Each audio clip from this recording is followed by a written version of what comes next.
Saudações a todos, sejam todos bem-vindos, vocês que são inscritos neste canal, sejam bem-vindos vocês que são visitantes, sejam bem-vindos ao canal do emissário cristiano Despertar de Consciência e Escândalos Gospels.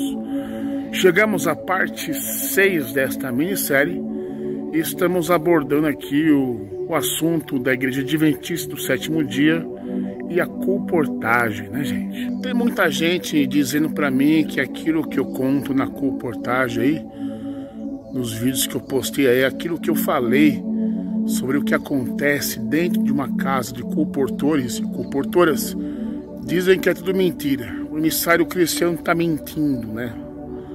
Pois é, eu lhe convido vocês a serem colportores e vocês tirarem suas próprias conclusões. Eu desafio vocês a ficar lá uns 6 meses, 1 ano na colportagem, fazer que nem eu, ir no osso, sem nada, né?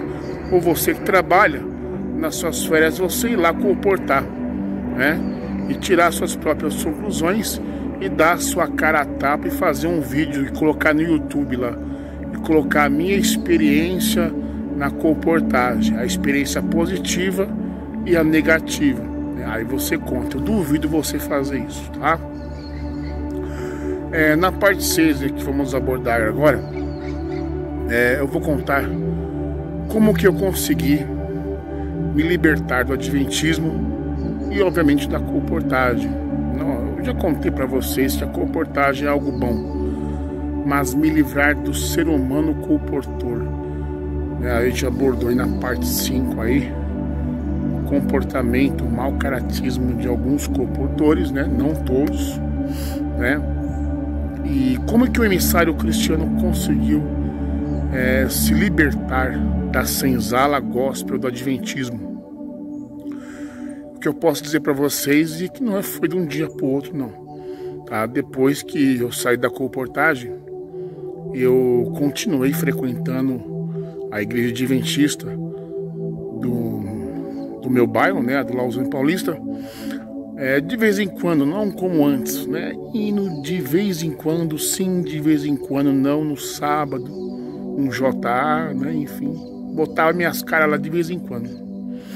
Mas, sabe aquela coisa, você sai do adventismo, mas o adventismo não sai de você, porque o negócio é aqui dentro, na mente subconsciente. Então, como limpar esses resquícios adventistas da sua mente? Eu posso dizer para você o seguinte, que cada um tem o seu tempo determinado para acontecer as coisas. Cada um tem o seu tempo de despertar de consciência. Uns demoram mais, uns demoram menos, uns demoram 10, 20, 30 anos, outros demoram a vida toda, né?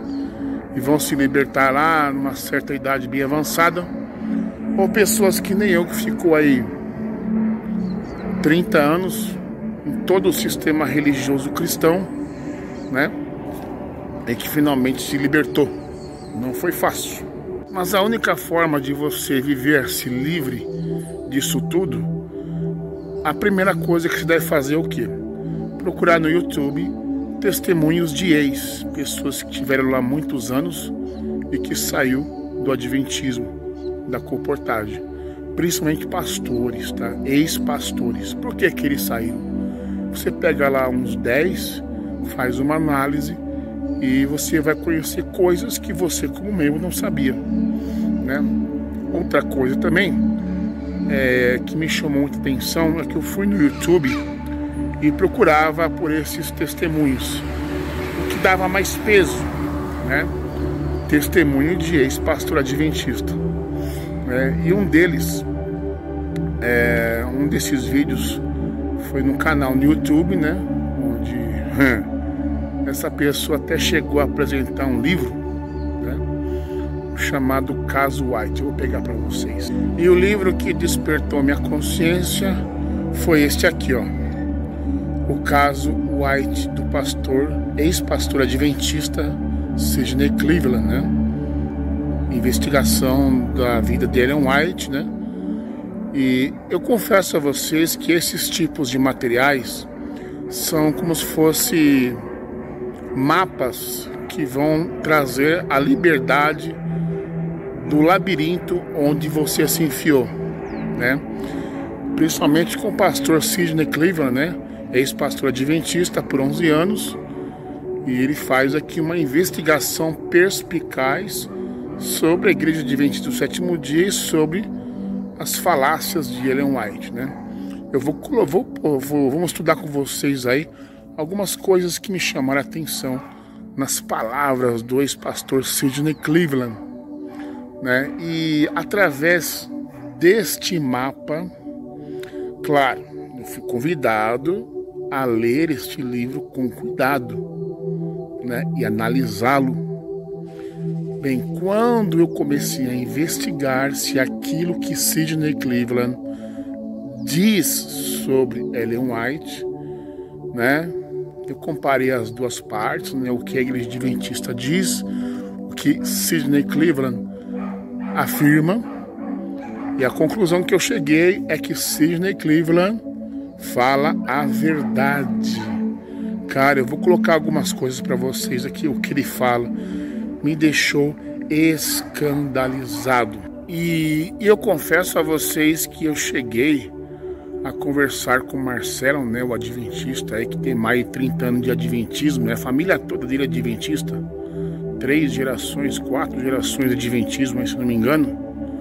Eu cheguei a comentar com ele sobre este livro e mostrei para ele algumas páginas, algumas fotos documentadas neste livro para ele. Eu tirei umas fotinhas e mandei para ele lá, né, sobre Ellen White ser pastora, né, quando ela condenava as joias, adornos com o pecado para a igreja, né, mas a família dela, White, usava, né, plágios, passagens do livro Grande Conflito que foram omitidas.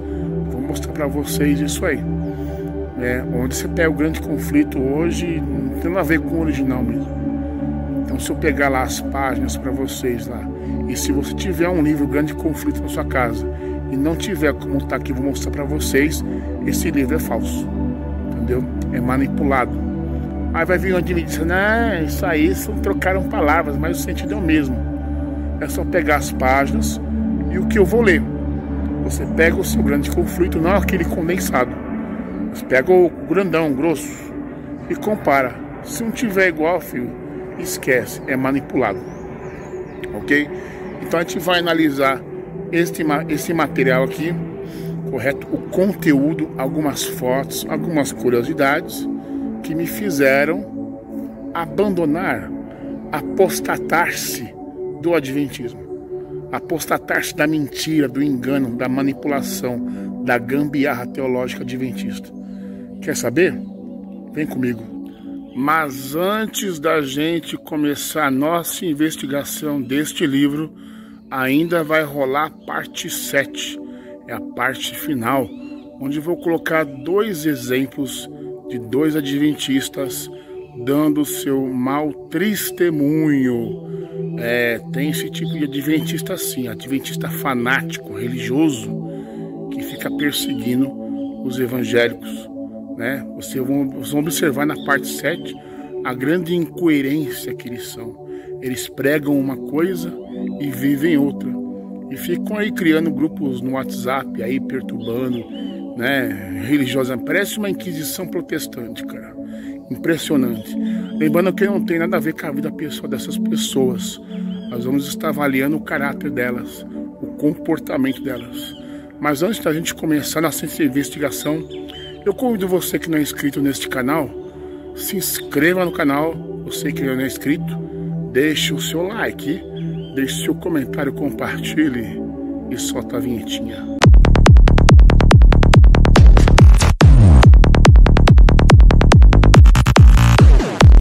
Você que tem dúvidas, você que nutre dúvidas, você que tem sérias dúvidas, dúvidas interiores, que muitas vezes você não teve condições de explicitá-las para a liderança da igreja, concernentes à suposta inspiração de Ellen White, né, à suposta vocação de Ellen White como profetisa, né, de Deus, você deve ler este livro aqui, ó. Estou aproximando ele aqui da câmera.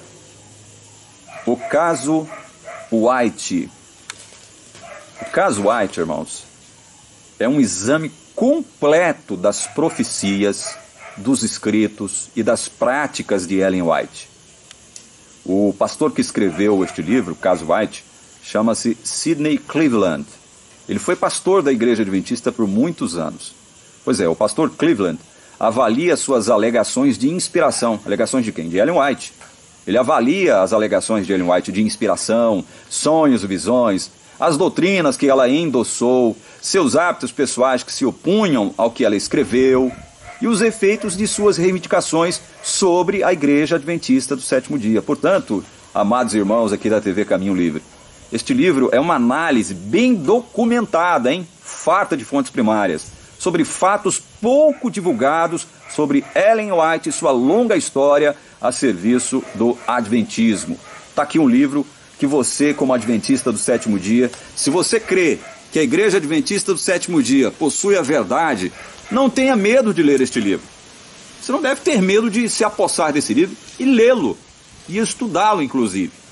Porque este livro é maravilhoso. Boa parte do conteúdo contido aqui nesse livro, eu já tomei conhecimento há cerca de 12, 13 anos atrás. Já tomei conhecimento de boa parte do conteúdo deste livro. Eu tomei conhecimento há muito tempo atrás, eu, Elias, o Roberto.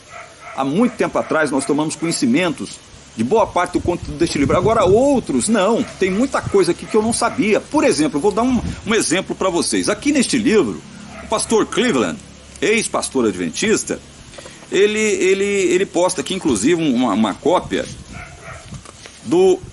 da credencial de Ellen White como ministra do Evangelho. Está aqui, ó.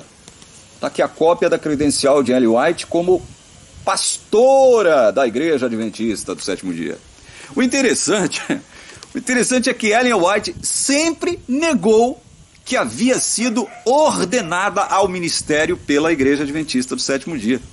Ela sempre negou isso.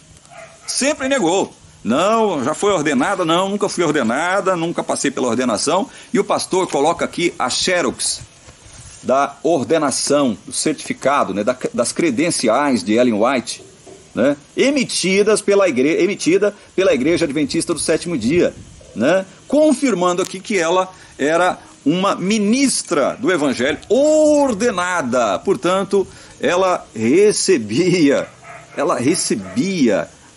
da organização da igreja para desempenhar o seu trabalho. E é sabido por todos, isso aqui é um fato explícito, que Ellen White se enriqueceu, né, não só ela, bem como todos os seus descendentes, inclusive os que estão vivos ainda hoje nos Estados Unidos, se enriqueceram às custas da venda das supostas mensagens que Deus lhe dirigiu. Se enriqueceu. E aí a gente sempre questiona, né? Qual foi o profeta bíblico que se enriqueceu vendendo as revelações que Deus lhe deu? Nenhum. No entanto, a autoproclamada, não diria autoproclamada, mas a profetisa ordenada pela Igreja Adventista do Sétimo Dia se enriqueceu vendendo as supostas revelações que ela recebeu de Deus e que colocou em livros, né? São dezenas deles, dezenas. Então, este livro deve ser lido por todo adventista do Sétimo Dia que não tem medo da verdade. Você que não tem medo da verdade deve ler o livro, né?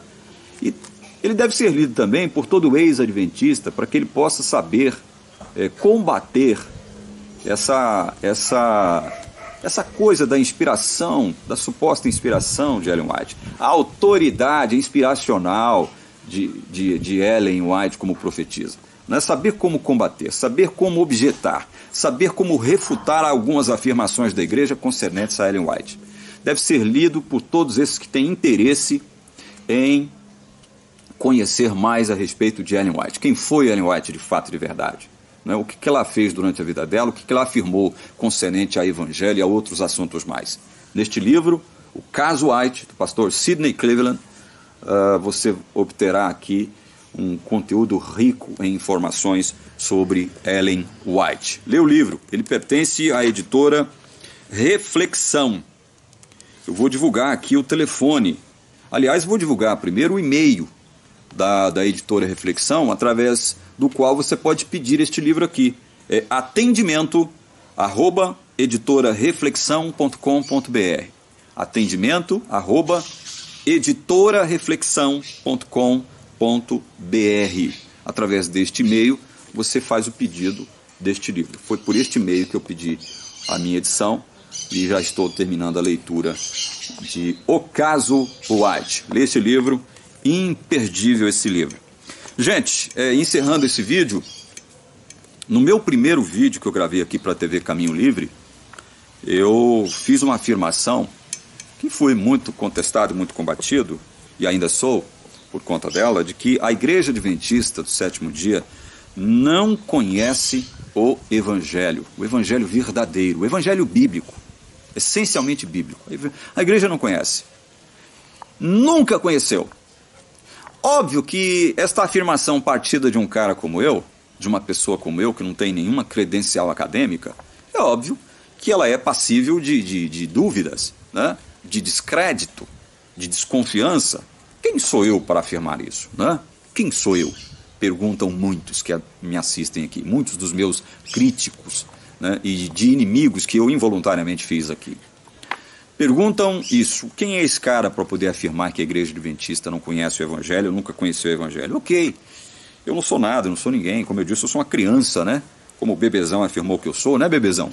Eu sou uma criança em termos teológicos, né? Mas, pois bem, eu gostaria de deixar registrado aqui a afirmação clara, direta, objetiva de um pastor, muito embora ele não possua as credenciais, mas desde a década de 80, como pastor da Igreja Adventista, ele é pastor da Igreja Adventista do Sétimo Dia, é visto como tal, é considerado como tal, embora não creia mais em Ellen White como profetisa, e sim como mensageira, uma pregadora, uma mensageira, não uma escritora, né? Ele não crê que Ellen White seja profetisa, né? Ele também não crê na famigerada doutrina do juiz investigativo, né? Por razões óbvias, né? Nós já mostramos aqui. É um profundo conhecedor da palavra, possui 2 ou 3 PhDs e ainda está vivo, está com 89 anos de idade. É o pastor Desmond Ford, australiano, reside na Austrália. Ele escreveu este livro aqui, ó. É um livro que não foi publicado em português, infelizmente. Seventh-day Adventism, The Investigative Judgment and the Everlasting Gospel.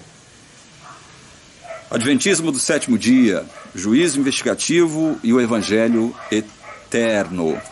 Então, neste livro, ele analisa de forma bem sucinta os fundamentos da doutrina exclusiva e espúria, diga-se de passagem, sustentada pela Igreja Adventista do Sétimo Dia, a doutrina do juízo investigativo. Na página 26 deste livro aqui, o pastor Desmond Ford, ele afirma o seguinte a respeito da Igreja Adventista e o Evangelho. Olha só o que ele afirma. The Gospel. We've never understood it.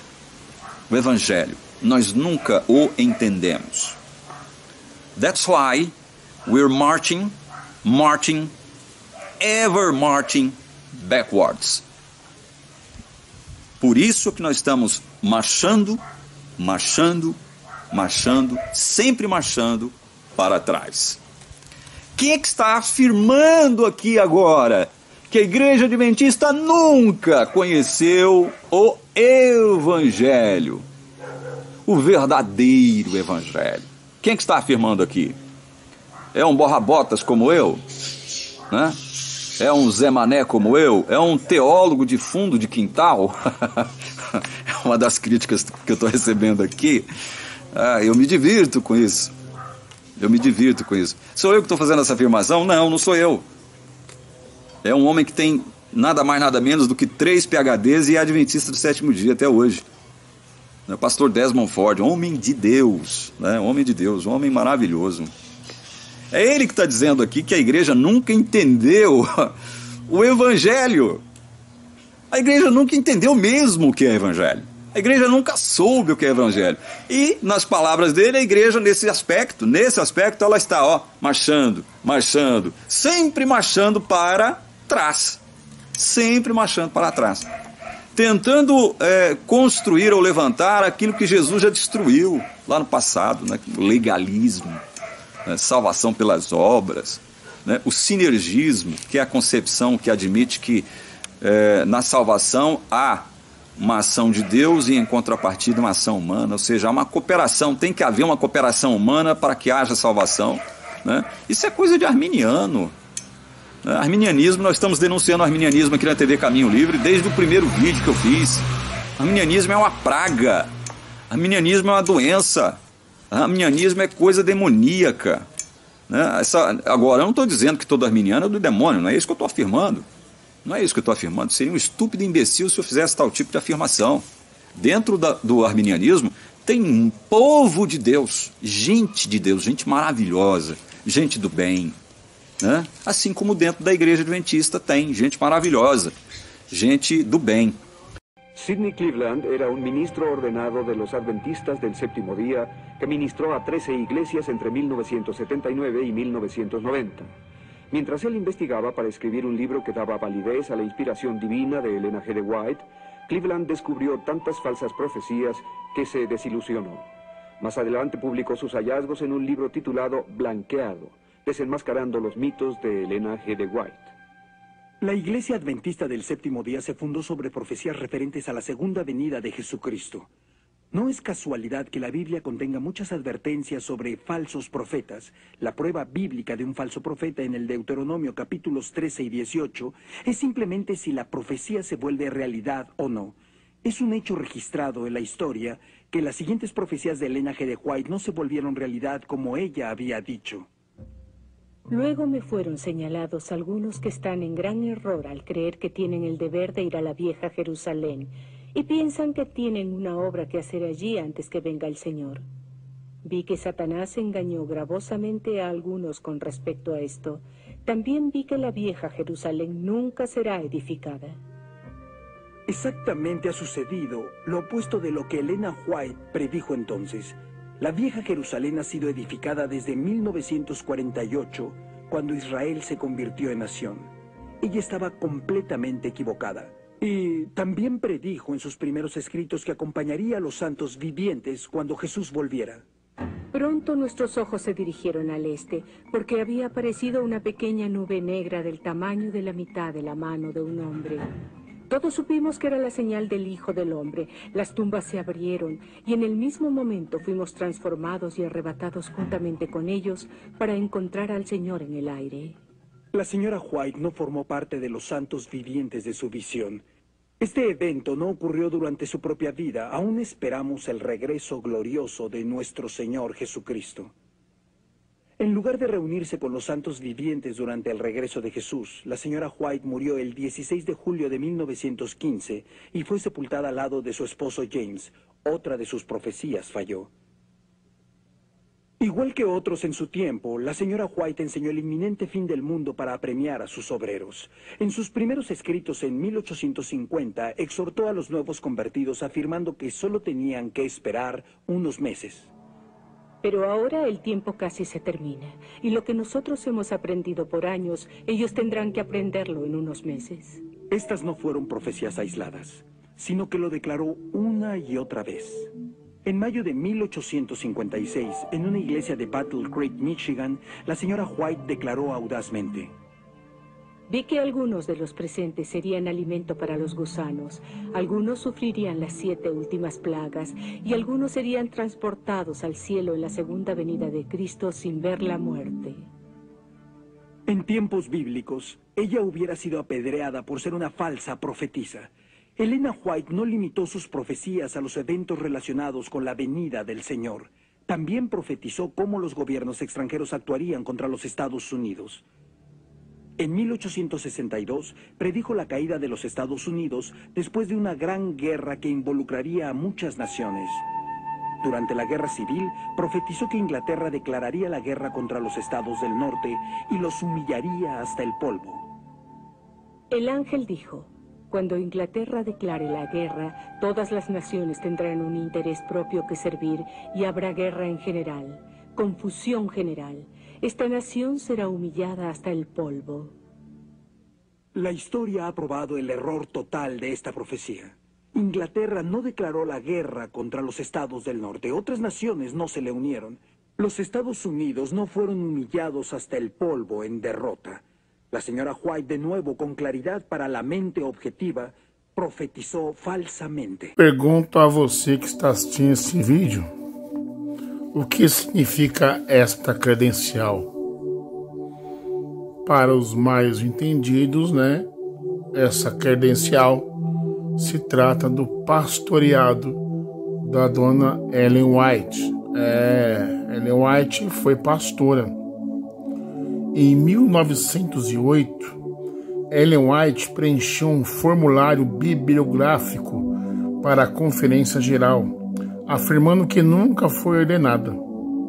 Quando questionada a respeito das divergências entre as alegações de Ellen White e suas credenciais de pastora ordenada, encontrada nos arquivos, o ancião William Fogel respondeu: no começo de 1871, ela recebeu uma credencial ministerial, o tipo de credencial concedida aos pastores ordenados. Às vezes, a palavra ordenado era nitidamente desconsiderada, outras vezes não.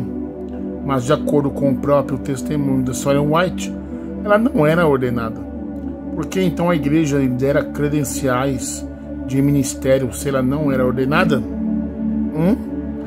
Eu acho que isso destaca o constrangimento de se conceder credenciais a uma profetisa para reconhecer o papel especial que ela desempenhava. Eles lhe concederam o que podiam, a mais alta dentre as credenciais da igreja, sem realizar qualquer cerimônia de ordenação. Isso está registrado em William Fogel, em um e-mail datado dia 12 de julho de 1999. Por um século e meio, a igreja recusou-se a ordenar mulheres, violando os direitos de suas funcionárias de receber salários iguais aos mesmos serviços prestados pelos homens, negando-lhes o salário família. Foi somente com a ação judicial que Mary Kate Silver, em 1970, que as práticas trabalhistas da igreja mudaram. Quando pressionados a respeito da ordenação de mulheres, os líderes geralmente objetavam: por que devíamos ordenar você se Ellen White não foi? Assim, por meio de alegações injustificáveis, a igreja impediu a ordenança de mulheres por 150 anos, enquanto ao mesmo tempo se regulamentava que o aumento de salário que as mulheres deviam receber caso fosse ordenada. Então, quer dizer, a Ellen White recebia um din-din, um cascaio no meio, né? Bem, aqui temos agora, vamos falar sobre a beleza e moda, né? No caso, Ellen White condenava a igreja adventista de sua época, das irmãs e dos irmãos se preocuparem aí com o chamado, como é que chama a palavra? Adornos, adornos, joias e roupas, né? Ellen White, ela falava que era pecado, né? Mas o que vocês vão notar aqui é que a própria família White usava joias, adornos, né? É aquela velha história, né? Faço o que eu digo, mas não faço o que eu faço. Eu digo para a igreja que é pecado, mas para a gente que vai usar não é. Entendeu? Olha a malandragem. Agora vamos observar aqui. Olha o texto aqui embaixo. Ellen White com sua irmã gêmea, Elizabeth, aos 51 anos de idade. Ellen está usando joias, broche e corrente de ouro aqui, ó. Uma corrente de ouro, um broche, uma vaidade feminina. Tá vendo? Isso aqui deve ser o que? Uma vaidade também, esse negócio brilhando aqui. Muito suspeito. Esta fotografia foi tirada 15 anos depois que ela condenou a outros por usar joias. Não deveria a mensageira do Senhor praticar o que pregou? Mas não, ela não praticava. Ela condenava nos outros. É aquela velha história que se diz que quando a pessoa ela julga outro, é porque ela está praticando. Ela julga nos outros, mas ela não vive aquilo. Essa aqui é um detalhe também, porque à esquerda, Ellen White sentada ao meio, aqui no meio, com a neta Ella Robson, essa aqui, adornada por um colar de pé no canto superior. Essa aqui no caso, esse negocinho no peito. Olha o colar aqui, vamos tentar um zoom aqui para ficar melhor. Não sei se vocês vão conseguir pegar. O colar, tá vendo aqui, ó, uma linha. Esse aqui é o colar. Aquele colar bem comprido, né?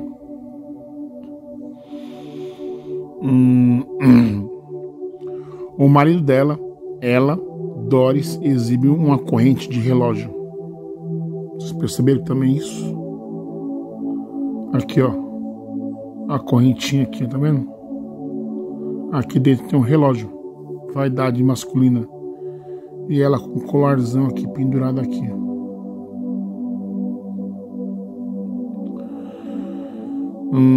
Abaixo à esquerda, a ampliação de uma outra foto de a família mostra Ellen Robson sentada ao lado de Ellen White, exibindo seu colar intacto na fotografia original.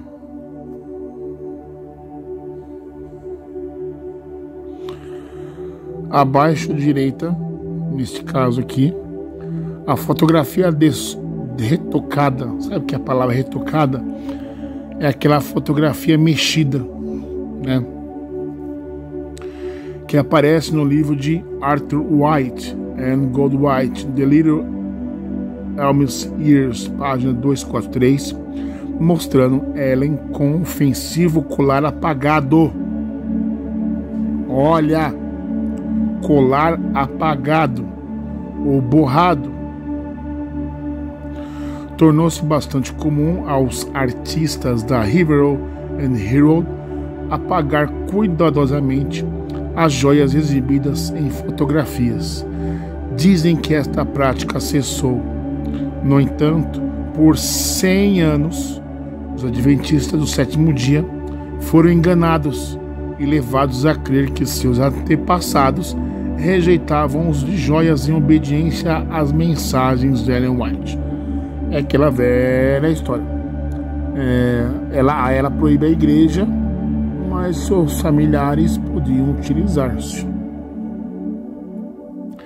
Aqui a foto original do colarzão e aqui sem o colarzão. Foi retocado, foi editado, apagado, né? Até que se percebe que a foto foi retocada, porque no caso você percebe a roupa de Ellen White, aqui está mais clarinha, né? E aqui está mais enegrecida, né? Pois é, tá vendo? Foto manipulada. Por quê? Porque para os membros ter acesso a esse tipo de informação, eles vão entender, poxa, a foto é antiga lá, o pessoal da família White não usava joias. Então Ellen White se aproveitava para colocar no banco dos pecadores lá o pessoal que usava joias. Nesta imagem aqui vamos perceber mais e mais vaidades da família White, coisa que a própria igreja adventista não vai ter coragem de mostrar para um membro, se algum membro pedir, porque eles não vão entrar em contradição. Vamos dar um zoom aqui. Diz o que? À esquerda, foto de casamento de Thomas Lita Sterling em 1886. Lota escrevia para Lady Friend, pequeno amigo, nos primeiros periódicos da igreja voltado para crianças.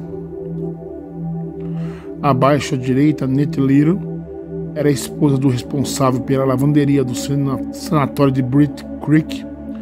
Todas essas mulheres eram adventistas do sétimo dia quando foram fotografadas. Então vocês notam que este homem adventista usava aqui, ó, colarzinho, que era o tal do relógio de corrente, e a irmã usava aqui um colarzão. Muita vaidade para a época, né? Aqui deve estar seguindo uma Bíblia. Aqueles que pertenciam à família White poderiam usar joias. Aqueles que pertenciam à igreja não poderiam usar joias. Era pecado. Apesar deles mesmos também serem adventistas, né? Mas por pertencerem à família, tem um privilégio diferenciado. Aqui embaixo vemos aqui à esquerda, olha só, James White. Foi uma das 3 primeiras articulistas da River Hero, que mais tarde ela se tornou superintendente do departamento infantil da igreja em Bradkirk. Seu marido era assessor da imprensa da River Hero. Seu pai foi o primeiro tesoureiro da Conferência Geral. E seu sogro presidiu a reunião que organizou a primeira sessão da Conferência Geral, ao contrário do que a igreja quer que acreditemos. Todos usavam joias, fotos de cortesias da revista Spectrum. Tá vendo aqui, ó? Todos usavam. Olha o tamanho do colarzão da véia aqui, ó. Sem miséria. Vaidade pura.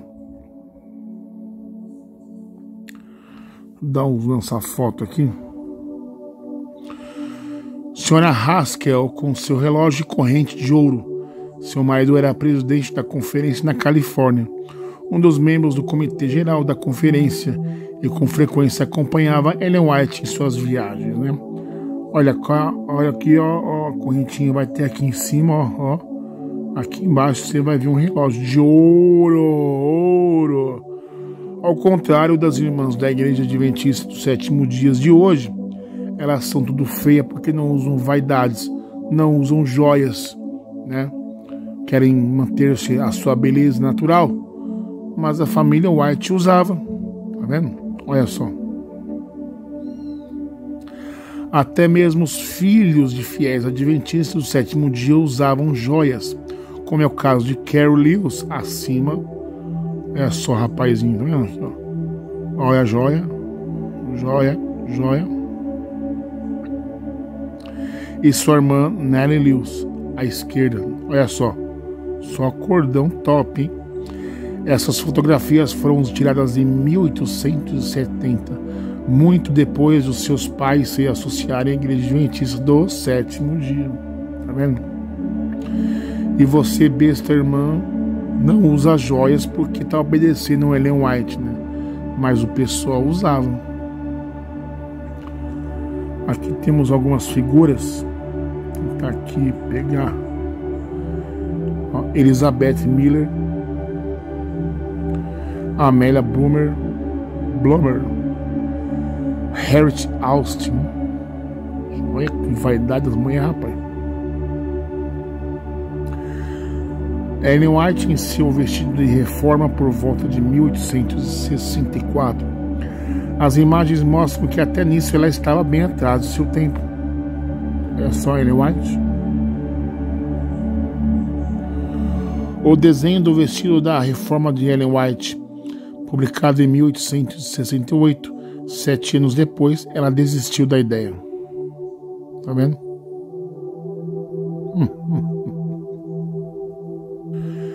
Aqui temos a história do tal do livro de 8 quilos, né? Que diz a história que Ellen White segurou aí por meia hora, né? Estava possessa por alguma entidade e pôde segurar o livro lá por mais de meia hora ou meia hora mais ou menos. Essa história é muito curiosa. E aí está o tal do livro, né? A mais famosa Bíblia entre os adventistas mede 18 por 11 por 4 e pesa 8 quilos. Esta história neste livro é refutada. E aqui vemos, William White com a Bíblia de cerca de 8 quilos, que sua mãe, segundo dizem, ergueu com os braços estendidos e permaneceu assim por mais de 45 minutos, em 1845. Em circunstâncias normais, ela não seria capaz de levantar o livro, mas em visão, ela não tinha qualquer problema, mesmo que homens mais fortes fossem capazes de repetir o feito. Mas apesar de White State admitir que essa história é uma invenção, aí vamos ver aqui a página 176 e 180, esta Bíblia ainda continua a ser exposta e admirada em grandes ajuntamentos. Aí vamos ver essa página aqui, marcada aqui, né? A gente tem que ler. E diz o seguinte, as páginas 176 a 180. Um dos milagres mais admirados associado às visões de Ellen White é aquele em que diz que ela ergueu com os braços estendidos uma grande Bíblia de cerca de 8 quilos, por aproximadamente 45 minutos. Enquanto estava, entre aspas, em visão, o que não diriam a você é que o relato original afirma que ela manteve erguida a Bíblia não por 45 minutos, mas a tarde toda até o pôr do sol, como diz lá o livro Dons Espirituais, volume 2, páginas 78 e 79. Se você tiver esse livro, dá uma conferidinha lá. Dizias também que a Bíblia não pesava a cerca de 8 quilos. Aliás, dizia-se também que a Bíblia não pesava apenas 8 quilos, mas aproximadamente 18. Ver a declaração de Ellen Goldwhite, Daniels, na página 179 a 180. A gente vai ler isso aí. O que é especialmente interessante sobre a versão moderna deste milagre é que White State tem uma grande Bíblia de aproximadamente 8 quilos. Em exibição, se supõe ser a Bíblia que Ellen White carregou. Se você estivesse na sessão da Conferência Geral em 1990, em Indianápolis, você veria centenas de adventistas de todo o mundo aguardando em pé em uma fila para ter o privilégio de ser fotografado segundo a Bíblia. Mesmo uma pessoa extremamente forte dificilmente conseguiria segurá-la por mais de 1 minuto. A conclusão óbvia é que, se a pequena e frágil Ellen White se segurou com as mãos estendidas por 45 minutos durante a visão, isto exigiria dela uma força sobrenatural. E, portanto, ela só pode ter sido inspirada por Deus. E se ela foi inspirada por Deus, ela certamente era sua confidente mensageira para a igreja remanescente. Agora, se essa história for verdadeira, isto provaria que Ellen White é divinamente inspirada?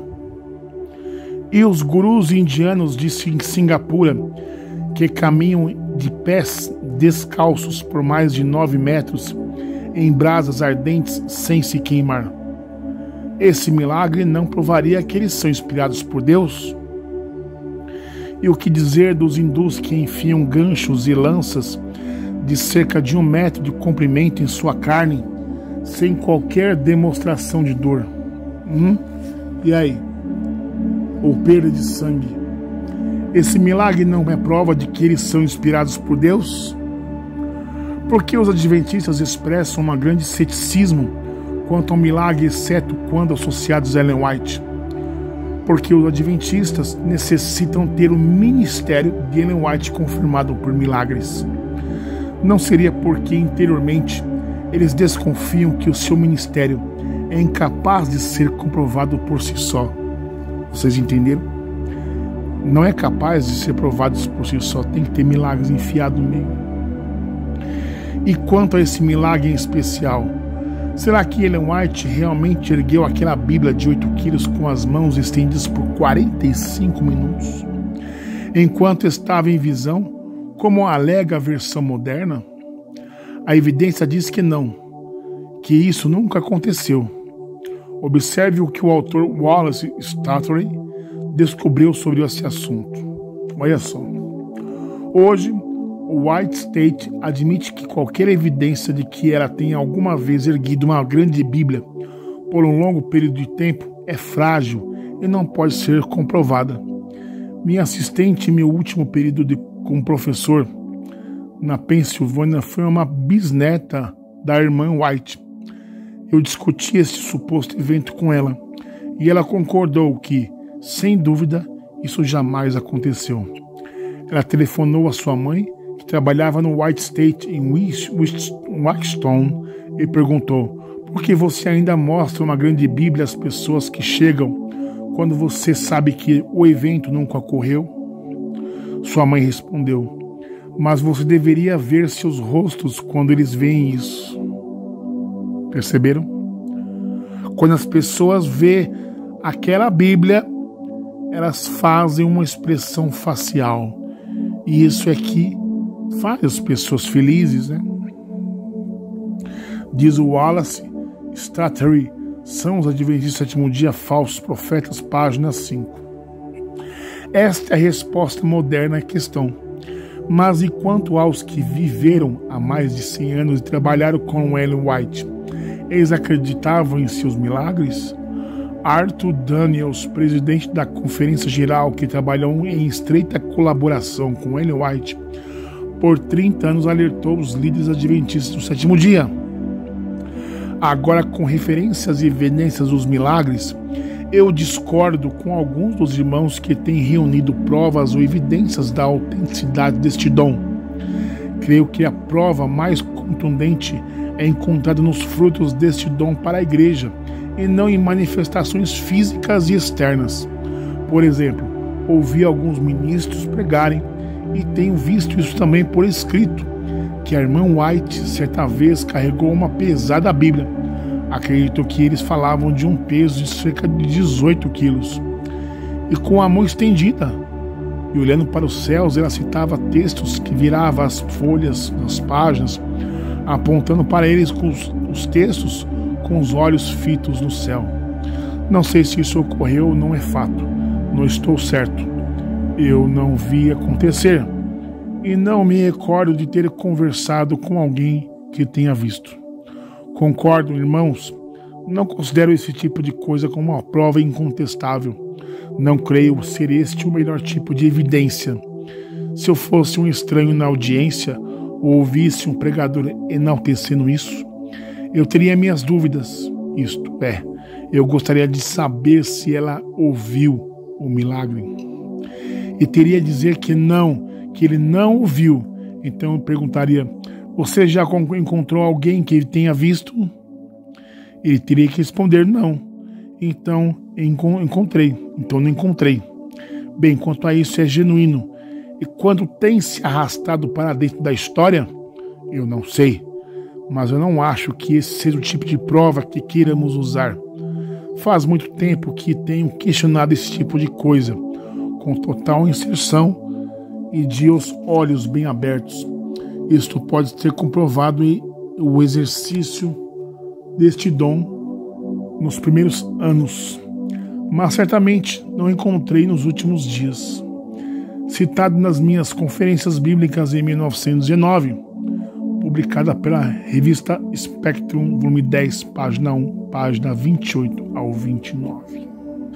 Então, até então que observamos neste livro, pessoas velhas da época questionam este tipo de acontecimento de Ellen White carregar uma Bíblia de 18 quilos, né? Eles nunca encontravam evidências, mas é só achismos, né? Impressionante.